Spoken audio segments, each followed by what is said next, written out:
Hello, in some of my other videos I told you about making meals, and part of that preparation is testing them to make sure they're coming out the way I think. So today we're going to experiment with a 3-bean chili.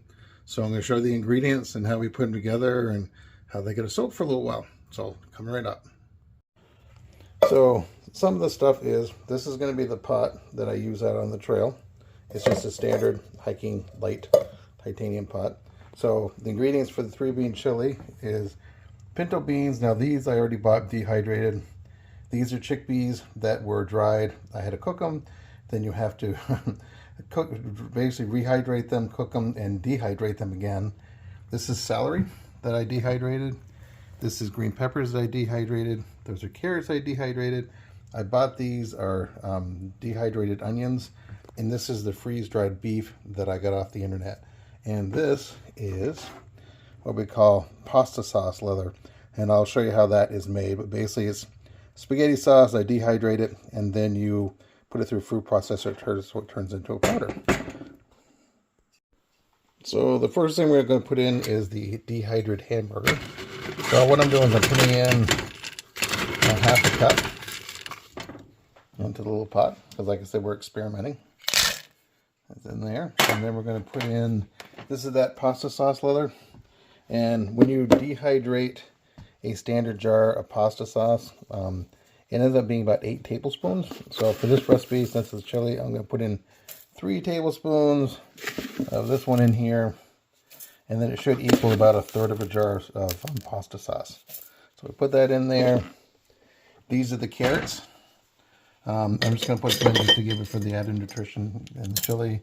And then we're going to put in a tablespoon of dried green peppers, a tablespoon of celery, and now we're going to put in a couple tablespoons of chickpeas and a couple tablespoons of pinto beans.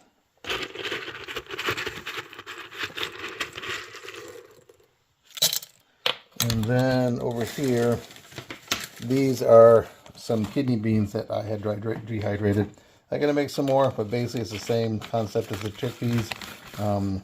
You have to soak them, cook them, and then re-dehydrate them. So the other thing I add, I make my own, basically just like a taco seasoning. And it kind of works for everything. It works for tacos, it works for chili. So I'm just going to start with just a tablespoon of that, because it's pretty potent. Put it in there. So that's basically what it looks like at first. I'm getting the light here a little bit better. So you can see everything is in the little pot. And now what I'm going to do is, when I'm on the trail, this is what it will look like. And I'll show you later what it looks like sealed up. But again, this is just an experiment, see how it works. I'm going to put in 2 cups of water and let it just soak for a few hours. So when I'm on trail, midday, for think I want to eat at dinner, I will empty the contents into my little pot here, add a couple cups of water, and then as I'm hiking for the rest of the day, it'll soak. And then when I get to in the evening, it should be pretty much rehydrated and may have to add a little bit more water. And then you just have to cook it for a couple minutes. So now I'm just going to put in the water. So here's the 2 cups of water. We're going to pour it into there. Give her a little stir, just to make sure all the spices kind of get mixed in there. It looks really watery right now, but once it starts to rehydrate, the beef and the beans will soak up a lot of this water, especially the celery and carrots. They're amazing. They look small, but they're actually big slices of carrots and celery. So what we're going to do, this is going to set for a couple hours, and then later on I will show you what it looks like, and we'll heat it up and give it a shot, see what it tastes like. And I just realized I forgot to put in the onions. You gotta have onions in chili. So we're gonna put in a couple tablespoons of the dehydrated onion and give that a little stir. And again, we'll come back in a couple hours. So here's the finished product. And it really came out pretty good. You can see it's nice and thick.